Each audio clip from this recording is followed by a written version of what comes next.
पर जिस तरीके से छात्रों का संघर्ष देखने को मिला, इसने ज़रूर मेरी चिंताएं बढ़ाईं।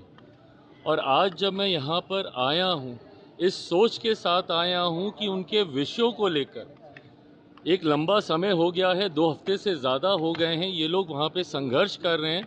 और ऐसे में अब समय है कि हम लोग बैठकर जो भी जायज़ सल्यूशन है उस दिशा में हम लोग आगे बढ़ें। कतई ये चीज़ हम लोग इग्नोर नहीं कर सकते। ये बयान है लोक जनशक्ति पार्टी रामविलास के अध्यक्ष और केंद्र सरकार में खाद्य प्रसंस्करण मंत्री चिराग पासवान का, जो खुद को प्रधानमंत्री नरेंद्र मोदी का हनुमान भी पूर्व में बता चुके हैं।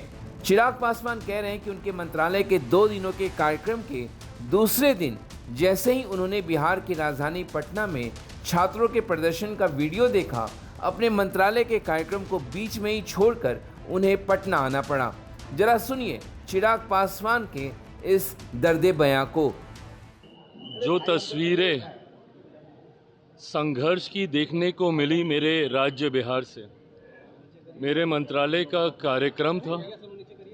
2 दिवसीय हम लोगों ने दिल्ली में मंत्रालय की योजना PMFME की हमारी योजना, उसके लक्ष्य को हम लोगों ने सफलतापूर्वक पूरा करने का कार्य किया। कायदे से आज मुझे और इस कार्यक्रम में मंत्रालय के रहना था। तो सवाल उठ रहा, क्यों चिराग को अपना ये दर्द सार्वजनिक रूप से जाहिर करना पड़ रहा है? क्या चिराग बिहार में सम्राट सरकार की नाकामी और अकर्मण्यता से घबरा गए हैं? क्या छात्रों में मोदी सरकार के प्रति गुस्सा से चिराग बेचैन हो गए हैं? क्या चिराग को लगने लगा है कि NDA में बने रहने पर उन्हें बड़ी राजनीतिक कीमत चुकानी पड़ सकती है? पटना के गर्दनी बाग में आंदोलित छात्रों का प्रदर्शन तो 18 अगस्त से चल रहा है। लगातार छात्र अपनी मांगों को लेकर सम्राट सरकार को चेतावनी दे रहे थे, लेकिन चिराग पासवान को पटना आने में 1 हफ्ता क्यों लग गया? क्या चिराग तले ही अंधेरा छाया हुआ था? चिराग पासवान जब पटना पहुंचे तो एयरपोर्ट से सीधा वे गर्दनी बाग जा पहुंचे, जहां छात्रों का प्रदर्शन चल रहा था। उन्होंने छात्रों को भावनात्मक संदेश देते हुए कहा, प्रदर्शन की तस्वीर देखकर वे खुद को रोक नहीं पाए और उनसे मिलने चले आए। उन्होंने छात्रों को भरोसा दिया कि वे मुख्यमंत्री सम्राट चौधरी से मुलाकात कर छात्रों की मांगों को उनके सामने रखेंगे।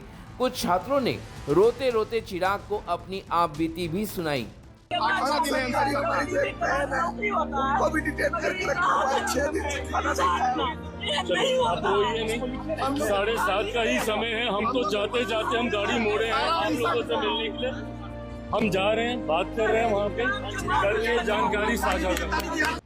छात्रों की बातों को सुनकर चिराग अपने दल के सांसदों नेताओं के साथ जा पहुंचे मुख्यमंत्री सम्राट चौधरी से मिलने। चिराग ने मुख्यमंत्री को छात्रों की मांगों को लेकर एक ज्ञापन भी सौंपा।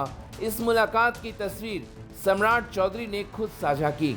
मुलाकात के बाद चिराग ने मीडिया के सामने लंबी चौड़ी बातें रखी। उन्होंने कहा, मुझे लगा मुख्यमंत्री के संज्ञान में ये बातें लाऊं, जो कि मेरा फर्ज है। आज आया ही मैं इसी उद्देश्य से कि मुख्यमंत्री जी से मिलकर उनके संज्ञान में संभवतः अगर कोई जानकारी नहीं आई है वो देना, और हम लोग इसके लॉजिकल और जायज़ सल्यूशन तक कैसे पहुँचें उस दिशा में बैठ के बात करना। आज लगभग 1 घंटा के आसपास जो हम लोग की बातचीत हुई, उसमें गंभीरता से इन तमाम विषयों पे चर्चा की।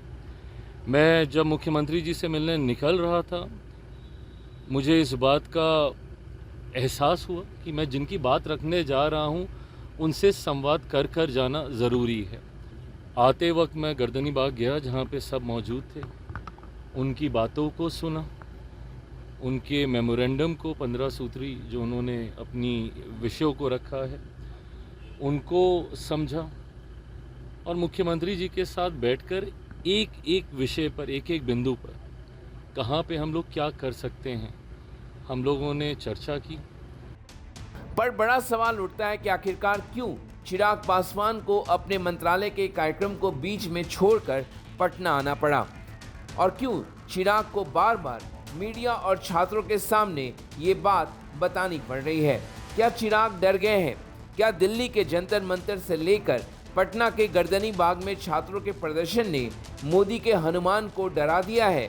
क्या चिराग को एहसास हो गया है कि केंद्र की मोदी सरकार और बिहार की डबल इंजन सरकार के खिलाफ छात्रों में आक्रोश बढ़ता जा रहा है, छात्रों की नाराजगी बढ़ती जा रही है? लोक जनशक्ति पार्टी रामविलास और चिराग पासवान की जो राजनीतिक जमीन और राजनीतिक जमा पूंजी है वो बिहार तक ही सीमित है। उनके दल के 5 लोकसभा सांसद समेत बिहार विधानसभा में 19 विधायक भी हैं। ऐसे में छात्रों की नाराजगी की अनदेखी करना चिराग के लिए मुश्किल हो चुका था। बड़े ही संदेह हुए अंदाज में चिराग पासवान बिहार की सम्राट चौधरी सरकार की खिंचाई भी कर रहे हैं। सहयोगी दल और विपक्ष दोनों की ही भूमिका अदा कर रहे हैं। नहीं, मैं इसको विपक्ष की भूमिका नहीं मानूंगा, मैं इसको सिर्फ एक जायज़ भूमिका मैं मानता हूँ। जब मैं विपक्ष में था उस वक्त मैं इनकी आवाज़ बनूं और आज मैं सत्ता पक्ष में हूं तो खामोशी से कान में रुई डाल के बैठ जाऊं, ये मेरी सोच नहीं है। तो ऐसे में बड़ा सवाल उठता है, छात्रों के आंदोलन के अलावा बिहार में ऐसा क्या हो गया जिसने चिराग पासवान को डरा दिया है? क्या चिराग को ये एहसास हो चला है कि बीजेपी के साथ खड़े होने पर उनके पैरों तले राजनीतिक जमीन ना खिसक जाए? तो आपको बता दें, बिहार में 4 बड़े बड़े कारण हैं जिसने चिराग को डरा दिया है। पहला कारण है बांकीपुर, जिसे बीजेपी का गढ़ माना जाता था। वहां हाल ही में हुए उपचुनाव में जनसुराज के संयोजक प्रशांत किशोर को शानदार जीत मिली। समाज के हर तबके का प्रशांत किशोर को समर्थन मिला। तो दूसरा बड़ा कारण है अचानक से तेजस्वी यादव का सड़कों पर उतरना। बिहार में छात्रों पर AK-47 ताने जाने को लेकर कार्रवाई की मांग और छात्रों के प्रदर्शन का समर्थन करते हुए तेजस्वी यादव वाटर कैनन के सामने खड़े हो गए, अपनी गिरफ्तारी भी दी। मंगलवार 25 अगस्त को जब छात्रों के मुख्यमंत्री आवास घेराव के दौरान पुलिस ने बल प्रयोग किया तो उसमें घायल छात्र से मिलने तेजस्वी यादव अस्पताल जा पहुंचे। तेजस्वी के इस एग्रेशन और युवाओं के साथ उनके खड़े होने से चिराग अब बेचैन हो चुके हैं। हम डॉक्टर गोपाल मेरे साथ आज उसमें क्या आया है? उसमें नॉर्मल सिटी स्कैन से स्काल्प स्वेलिंग है, केवल स्काल्प जो बोन है ना उसी में चोट लगा है, उसी में स्वेलिंग है अंदर। छात्रों के अंदर बहुत बड़ा डर है इस सरकार की, कुछ मजबूती दीजिए भैया। तुम आराम से लेटो पहले, हम चक्कर आएगा ना, दिक्कत है ना, कोई दिक्कत, कई लड़ाई नहीं चल रहा। आराम से लेटो। चिराग के डरने का तीसरा बड़ा कारण है देश भर में डबल इंजन सरकारों के प्रति छात्रों के बीच बढ़ता रोष। जेनजी तो सड़कों पर थे ही, स्कूलों में अव्यवस्था को लेकर जेन अल्फा भी अब सड़कों पर उतर चुका है। चिराग के डरने की चौथी वजह है बिहार में सम्राट चौधरी की अगुवाई वाली सरकार में गिरती कानून व्यवस्था। तो ऐसे में सवाल उठता है, चिराग के मन में आखिरकार क्या चल रहा है? क्या मोदी के हनुमान का अपने प्रभु से मोह भंग होने लगा है?